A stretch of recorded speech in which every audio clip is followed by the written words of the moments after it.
I'm the Book Baron.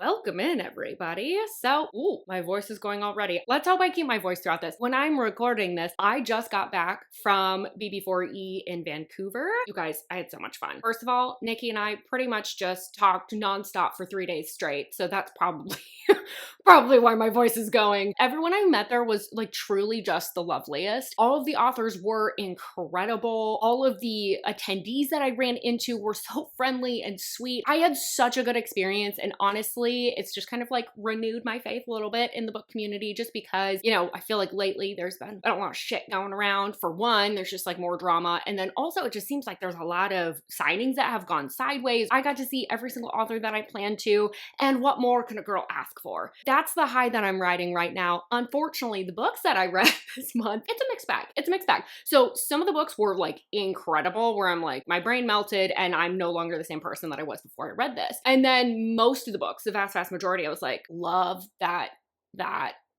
exists for people that love it. I have a lot of books to talk about, so let's just jump into things, shall we? So first up was a winner. And I already talked about it in my mid-year book wrap up. Wait, what is that thing called? Mid-year book freakout tag, which honestly, I feel a little uncomfy calling it that now, just given the whole freak off situation with P. Diddy. You know what I'm saying? Anyway, not really the point. Tangents are happening already. Regardless, I'm gonna link that video right up here. It's Did They Break You by KV Rose. This is dual timeline. And in the past timeline, Remy is this like quiet cheerleader. She kind of goes unnoticed. It's a southern football town. And when Cortland moves, he immediately becomes like the new Hawkeye. He's the jock, he's the quarterback, he's going places. Everyone's looking to put their hooks into him so they can get a free ride out of this town and potentially be an NFL wife. Despite all this attention from all these other girls, he has eyes for Remy. But when the book opens, and this is what I'm gonna warn you about, you get an upfront seat to something that is just horrible. Right as it's happening to Remy, she is just not the same after that. She's dyeing her hair, she's reclusive, she's just really broken down. And Cortland knows that he should stay away from her. He knows that him and his friends are the reason that she's broken. But for whatever reason, he just can't stay away. He needs her in his life. As I said, that opening scene, it's rough. It's rough.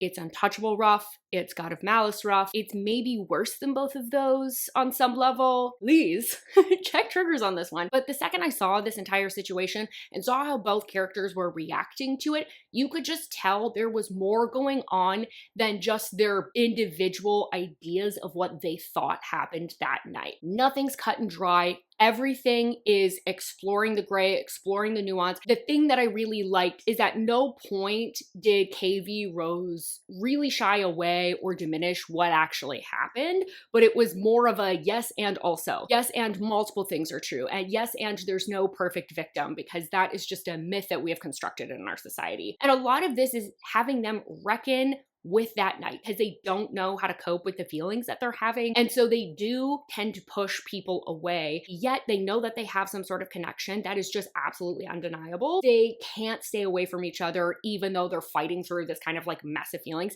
And it definitely does have that dark KV Rose quality to it. I think the best comp in her backlist is probably Ecstasy. I absolutely love these two characters. Remy is just messy, but trying, and Cortland is this angry cinnamon roll, which is just the most interesting combo. I didn't want to put this down. I was like drawing out the last few chapters. Like I had the epilogue left before bed and I could have read it. Like I had the time and I was like, no, I'm going to save that as a little treat to myself in the morning. And it was like 600 pages. So it does make me want to get back into that Ecstasy series, because that book is 800 pages. And if I can have 800 pages of just the most delightful goodness, I do in fact want to participate in that. So anyways, I do need to move on because I've already been recording for 10 minutes, you guys. I have to cut that down so bad. It's fine. Editing me's got it under control. The rating on this is like infinity stars. This is a new favorite. I absolutely love this. All right, next up I have When a Wolf Cries by Mel Dow. This is like a shifter romance. It's got fated mates. Stop saying like. It's got fated mates and it's a novella. This is about Thaddeus, who immediately becomes obsessed with Elspeth the second he sees her at a party. He really wants to woo her and make her part of his world. Problem is,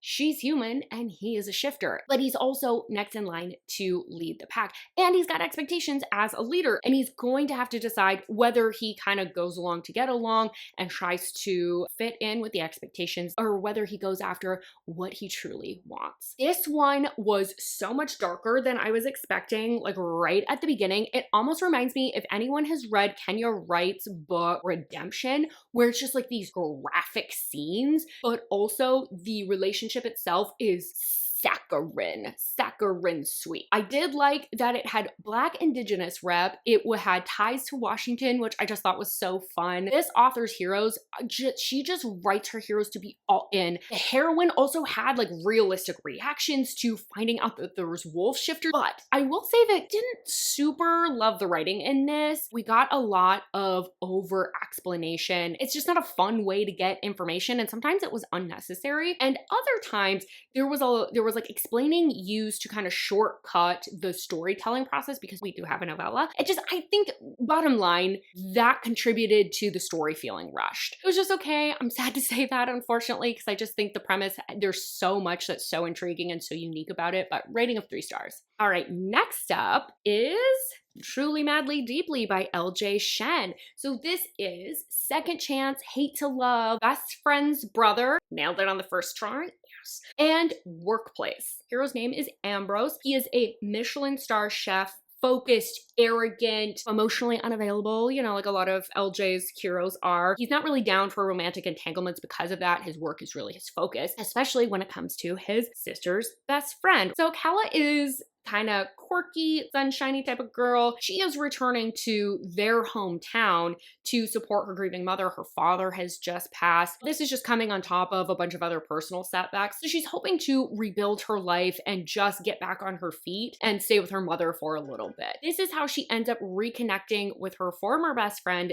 Dylan, only to find out that Ambrose, the reason her and Dylan no longer got along for a minute there, is kind of glued to her side and just keeps turning up. Meanwhile, he is trying to do a number of different things. He needs to launch a new restaurant in a different country, going through this very high stakes property deal. He just doesn't really have the time for complications. But when Cal is looking for a job and his restaurant magically becomes short-staffed, he offers her a gig temporarily. And from there, the sparks begin to fly once more. I feel like I went about telling you about this book in the most convoluted way possible, but hopefully we're all on the same page. LJ Shen is one of those authors that is just so hit and miss.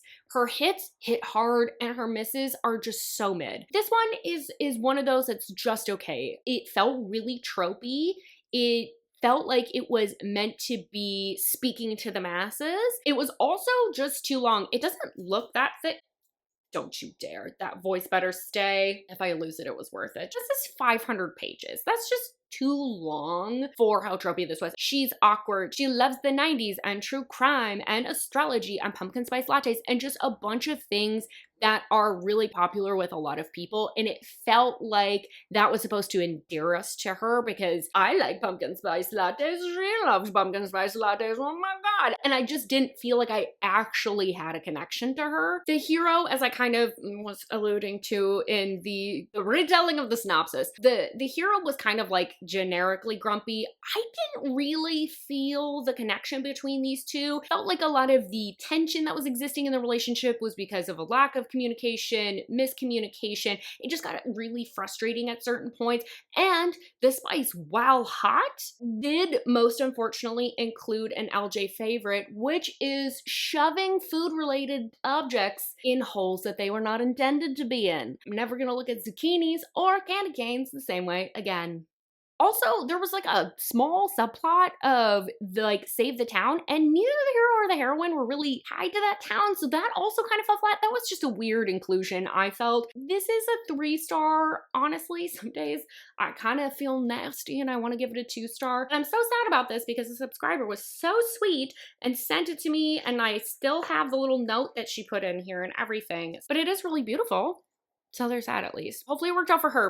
So next up are my vlog books, and I'm gonna try and go as rapid fire as possible. The vlog will be linked here. If you want more details, lots of Kevin running through shots, that is available for your viewing pleasure. First up, we had Miss Amo Jones with The Silver Swan. This is a new adult high school bully romance with a secret society. Our heroine, who is Madison Montgomery, she is an heiress and has a bit of a scandalous past. Her dad has moved her once again, and she is getting a fresh start, hopefully at a new elite school in the Hamptons. But rumors immediately start swirling about her past, involving her mother unaliving her dad's mistress, and then unaliving herself, and using Madison's firearm to do that. Very scandalous. Madison ends up very quickly catching the eye of Bishop Hayes, who is the dangerous leader of a very powerful group known as the Elite Kings, and he becomes impossible for her to escape because her new stepbrother is besties with him, so he's always over at the house. And this results into a descent of secrets, lies, and a world of influence and power. Did that sound very dramatic? I tried to make it sound like a movie trailer, but I think I kind of failed on that front. Anyway, much like the LJ Shen book, unfortunately this was just very tropey. There's a ton of repetition, not a lot of direction with the plot, and the writing I think was just a little rough around the edges in general. It's just kind of dry. Anyways, rating 2 stars. Then I moved on to The Dark Side of the Sun by Addison Cain. This is historical romance. So Arabella is a baroness. She is a young widow who has been hunted across England. She is running from the man who inherited the barony from her husband after he passed. Because she is Romani, she is considered a stain on the family's reputation. He doesn't want to give her like dowry allowance situation, whatever old-timey people did. Basically, she's kind of running out of time and places and people to turn to. So in her desperation, she goes to this small town out in the countryside, wants to hunker down, wants to keep a low profile, but the hero makes sure that that doesn't happen, kind of goads her into revealing herself. That is because Gregory, what a hot name. Well, I guess it was probably hot in this time. He basically uses people. He just loves to like screw people over. That's kind of like the name of the game for him. So for whatever reason, he has his eye set on her, despite having the eyes of every eligible lady in the county looking to him. Thoughts on this? Darkness level, I would say if you're a historical reader, is similar to Kerrigan Byrne. So dark for historical, not dark for dark romance. It had like a lot of fun historical drama, which I was really enjoying. The hero was interesting because he was very aggressive in his pursuit of her, but also was always kind of playing mind games. You never knew quite when to trust him. But I think where this kind of fell flat for me a little bit was with the relationship. It was very physically driven, which very hot. But I just didn't feel like the emotions really evolved a ton. It was a lot of like hooking up and not talking about it, but I never felt like it was like settled or they like fit together. I gave it a rating of 3.5 stars. It was fun, but just missing that little bit extra. All right. Last one that was in the vlog, let me get it out of the case. Once a Myth, once again, I have this beautiful bind up of Goddess Isle, which is the name of the series that this is part of. So Once a Myth is the first book in the series. It's by Pepper Winters. It's a dark romance, captive, and it has a tropical island setting. Our heroine's name is Eleanor. She's a bit naive. She's a bit of a dreamer. She is backpacking, I believe in Mexico, or was gonna go to Mexico next. I can't remember what country she was in now, but she was with her boyfriend. She ends up getting snatched from the kitchen while she's trying to just cook some dinner, and she is sold to a man who runs a sort of like fantasy island. His name is Sullivan. So he is our hero. He uses his island and his connection and money to help fulfill the fantasies of the ultra rich on this private island. He does it with the help of his goddesses. So you can kind of see where maybe that's headed. And while it seems very sinister from the outside, the island is not all that it seems. Actually, no one truly wants to leave except for, it seems, Eleanor. Now that Eleanor is set to be his latest addition to his staff, it turns out she's his exact brand of catnip, and they pretty much immediately start accidentally crossing lines that they really shouldn't be. I really liked the heroine in this one because I thought she had a very unique way of responding to her captive situation. She holds herself above, views these men as below, doesn't react to anything that they throw at her, and I just loved that because then when she was fired with is his name also Gregory? oh my God, I wrote the wrong name. Thank God. His name is Sullivan. So when she was fiery with Sullivan, it felt like the sparks were really flying, and you do immediately feel that connection. Sullivan is really trying to keep it business because like he has to run this island and wants to just try and get her in line, but can't even keep himself in line. So like what hope does he have to do that with her? In the middle, I will say that they do spend a lot of time in their heads, and I think for some people will read a little slow, but honestly, you learn so much about the characters. There's so much development with that tension there, that horny tension. But the ending is really what clinched the rating for this book because it was so unexpected, so unique, and a little bit futuristic, but not like sci-fi. I had to immediately pick up the next book because I was like, what is this? And what is this cliffhanger? Like, I have to know what happened. So I did give this a rating of 4 stars, and I did already move on to the second book in this series. Next up, I read Chances by H.Z. Payne. This is a Norse mythology, superhero-ish type of like kind of urban fantasy. Loki is broken after causing Ragnarok, and now he's being exiled, although many would prefer to have him unalive for all of the death and destruction that he caused. Freya is one of those people that does not want to see him unalived. She's a bit too familiar with messing up and needing a second chance, which is how she ends up semi-deciding to harbor Loki from the Valkyries when they begin to hunt him down. Problem is, Miss Freya, she's employed by the Valkyries, so little challenging to do her job effectively when she basically has to lie to her coworkers and feign ignorance about the location of Loki. This read almost like a Marvel comic in novel form. It's very action-packed. It reminded me a bit of old school paranormals, where it's very plot heavy, very much on the action, and then you have that like side dose of the romance. Took an interesting look at like gray areas when it's morality, right and wrong, second chances. Obviously the name of it is Chances. So I will say you definitely need to know quite a bit about Norse mythology going into this, because you do get dropped into the world. If you have like even somewhat of a background with Norse mythology, you'll be fine. But just a heads up, if you're unfamiliar, that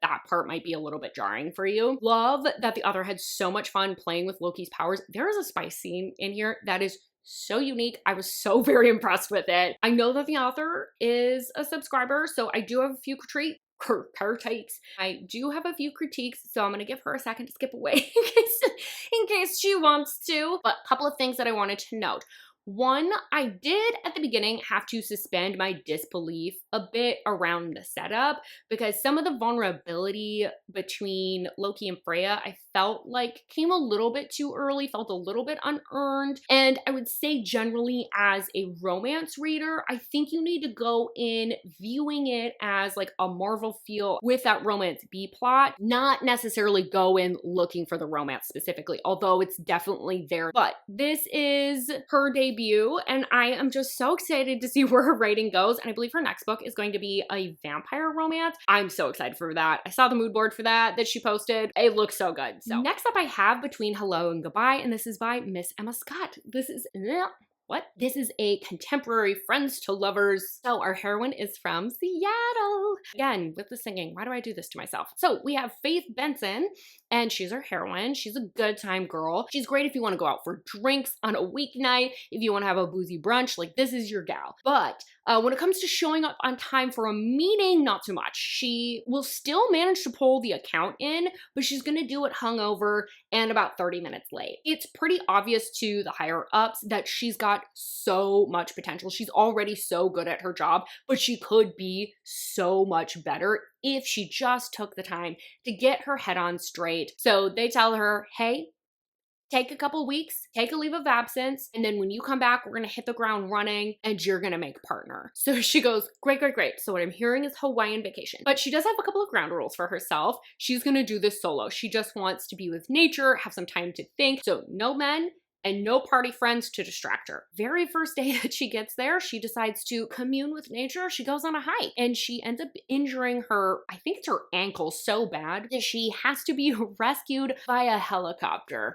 And that's how she ends up meeting this very hunky fireman who's hot, but is truly a nurturer at heart. He ends up helping her out with her injury, knowing that she's alone. And it's through him nurturing her back to health that he realizes that maybe there's a little bit something more going on here. They both know that there's sort of of an expiration date on their time together. They're living thousands of miles apart. Both of them have pretty deep ties to the areas that they live. Their jobs are tied to where they live. Their feelings just don't seem to care. So they got to figure out how or if they can even make this work. What I really liked about this is that the heroine was funny, but I wouldn't necessarily say that this had banter or even that I would describe her as like sunshiny per se. It was like almost like you could feel how it was a bit of a defense mechanism for her because it was both funny and kind of endearing to watch her like crack jokes at her own expense, but also you could kind of see how that contributed to the depth of her character. Even though he's kind of caretaking her specifically is kind of the first thing he's just done for himself where he's not thinking about other people. The romance was really just, it was so sweet. It was so endearing. They're both trying to do the right thing, trying not to get too attached, trying not to fall in bed with one another, but it's so inevitable in the way that their relationship progresses. But it does have that emotional edge of that, knowing that that heartbreak is coming, knowing that things are temporary. And I really like that they both made changes and reevaluated how they wanted to live their lives. They had been living it for so long in this very specific way. And now that they have this other person kind of like challenging them and presenting a new way to prioritize their life, they start reevaluating and re-examining things. One thing, major heads up. There is a super emotional dark turn that happens in the later portion of the book. Caught me so off guard. I did want to give you that heads up because it did catch me off guard. But anyways, rating of 4 stars. Now you might have been asking yourself, where's that DNF you talked about? We're here. And before I say what book it is, I need you to still love me because I know a lot of people love this book. Always Been You by QB Tyler. I know. It's a taboo age gap adopted sibling romance. The plot of this, I guess, is just that Gabrielle is in college and that kind of puts her back in the same city as her older brother, and they've always had a bond, I guess, and things start going from sibling-y to smutty, even though they know it's wrong, and then they go and spend Christmas in their childhood home with their parents. I think that's pretty much it. So as I said, this did break my DNF streak and I'm really sad about it, but it was worth it because I think I would have raged about this book if I hadn't done it. So here's the problem. The love was too instant. When you have a taboo, I really need to be convinced that this person specifically is worth them foregoing societal norms and going after this person. I need that connection to be so inevitable, so intense that I'm like, yeah, of course. And I just didn't feel that here. We were just horny for each other straight off the bat. A third of the way into the book, we're boning, we're saying I love you, he's calling her baby, and the spice, I couldn't even enjoy that. They kept mentioning that they were brother and sister while doing nasty things. She was just like, oh my God, I can't believe I'm looking at my bro's wang. Barf, please stop saying that. Just please. And then there were like these flashbacks to when they like started to have these feelings change. But honestly, there was nothing in there that I was like, oh yeah, that's when things changed. Or they never saw each other that way. There's always been this kind of like undercurrent of tension. There was nothing like that. It literally just felt like he's hot and he's nice and that was it. That's not what I'm looking for in my taboos. So I DNF'd it, no rating. So next up was P.S. You're Intolerable by Julia Wolf. This is surprise pregnancy, but it isn't his. Co-workers, billionaire, forced proximity. Catherine finds out that she is pregnant and realizes her nomadic and free-spirited ways are about to come to an end. She needs to get a steady paycheck fast. So she applies to be an executive assistant and is immediately hired by the CEO of a real estate development company. He doesn't tend to keep his assistants around for very long. He's not really there to be friendly or interact. He's all business and he wants things to be just so, even if they're impractical for the people around him. And he's so wrapped up in his own world that he doesn't even realize that she is pregnant. And she manages to get through the day by writing these little postscripts at the end of the handwritten agendas that she has to do for him and then cutting off that little portion at the end before giving him the agenda. So she has all these little PS, I hope you step on a Lego. When her daughter is born, her life seems to just be falling apart at the seams. The renovations on her house have been torn up. Her boyfriend proves to be extra flighty and is in fact no longer in the picture. And this is when Elliot swoops into the rescue and insists that she lives with him. Before I get into this one, there's a lot to love about this book. The tropes, however, are exactly what you're going to get. Sweet and loving gestures, him rescuing coming her from tough spots, but I just feel like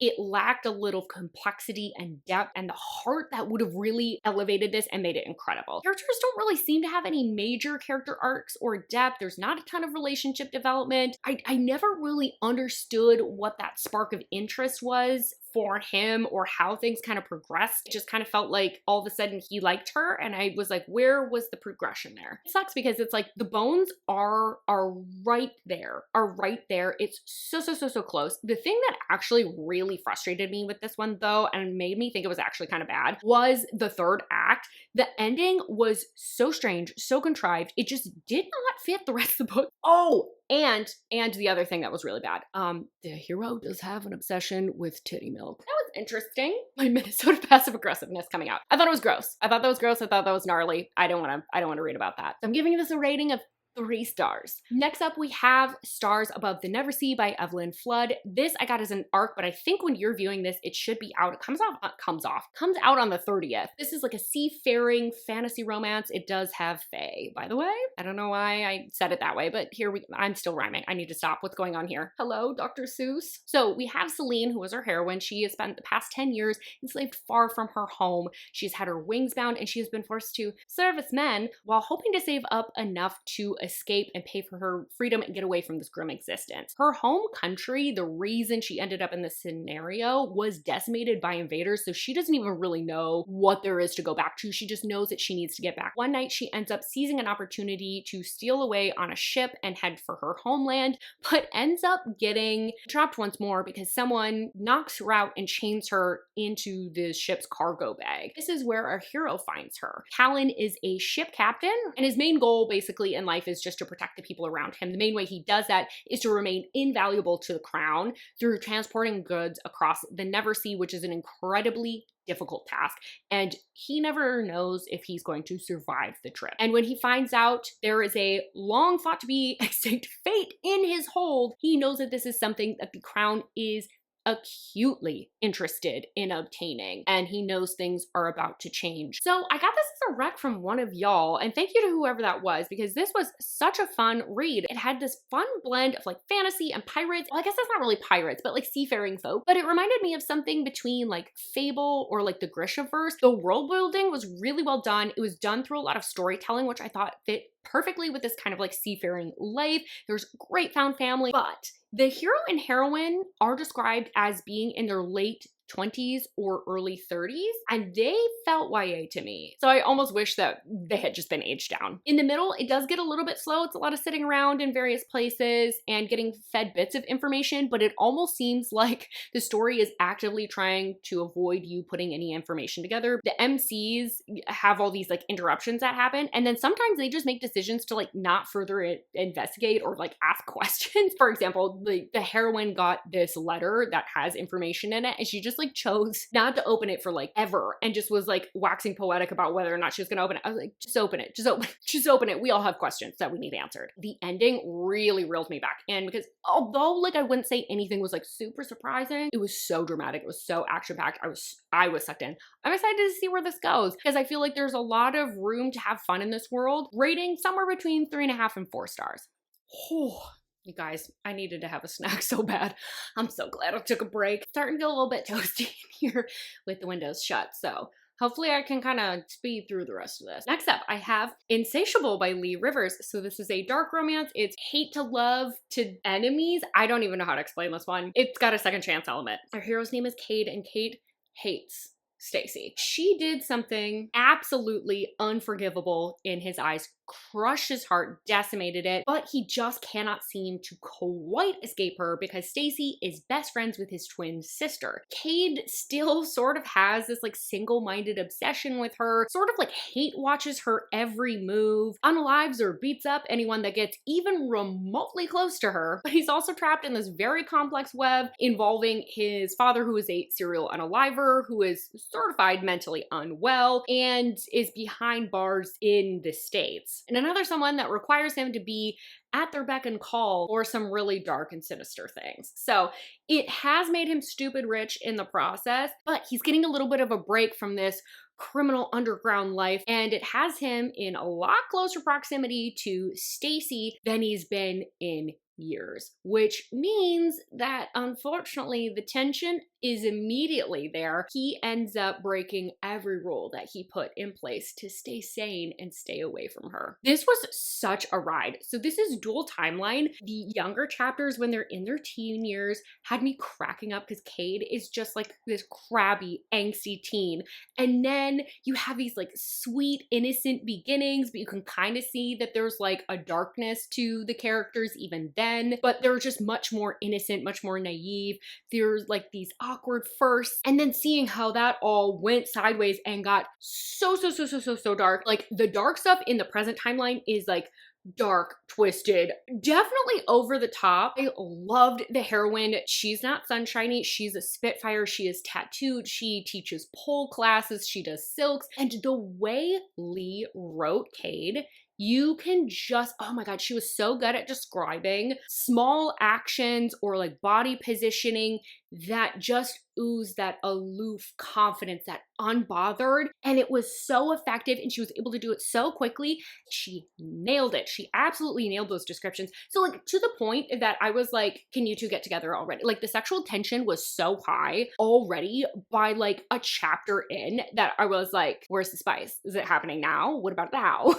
That's not normally me. Normally I need more of a build. And I just think it's so funny that they kind of view each other in similar ways. Like they view themselves as very regular people in a lot of ways, but the other person sees them as like very aloof and a little bit cruel, but really they're both kind of putting up this front to protect themselves. Just made for insane tension. Definitely high on the spice side, but it still kept the tension there because it doesn't quite have the emotional relief. Not everything builds up to the big, I was gonna say big kablam, but what kind of fucking description is that? The rocket doesn't launch. There's a lot of getting wound up and progressing physically, but then, you know, they piss each other off just so quickly that it just as quickly dies out. It's definitely an unhinged wild ride. It was so entertaining. And as much as I actually really love this cover that the regular editions have, I'm so sad because I missed ordering the omnibus that was at the signing by a day. But thankfully, the regular editions are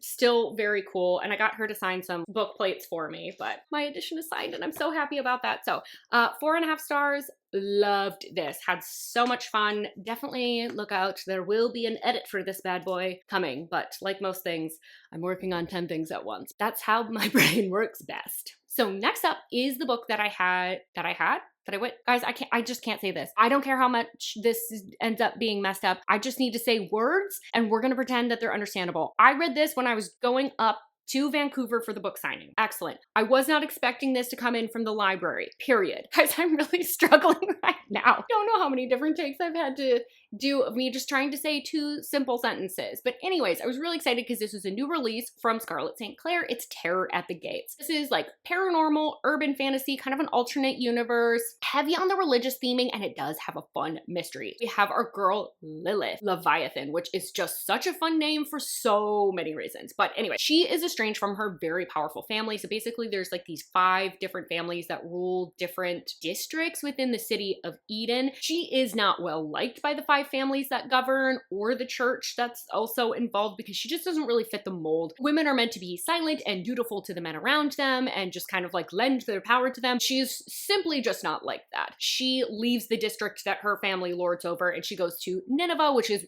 primarily devoted to sin. So to get by in Nineveh, because she's not exactly allowed to work by her family because she's still kind of under their thumb, she uses magic in order to steal objects that she then barters with to basically make up her rent money. And her latest threat has attracted the attention of authorities because it's this beautiful blade that seems to have a mind of its own and unalive people around her. And the first person to go, yes, first, is the person that she is hoping to sell the blade to initially, like an inspector, not an inspector, what are the pawn shop people called? It doesn't matter. It doesn't matter. The pawn shop guy. The pawn shop guy, he ends up croaking. So she ends up turning to Zahariv. He is kind of known for being dark and dangerous, yet has a soft spot for our girl Lilith, with his dagger having these very mysterious powers and people kind of like dropping like flies around them. They need to work together kind of to put together what all is going on. This is definitely an interesting world. Although it has like heavy religious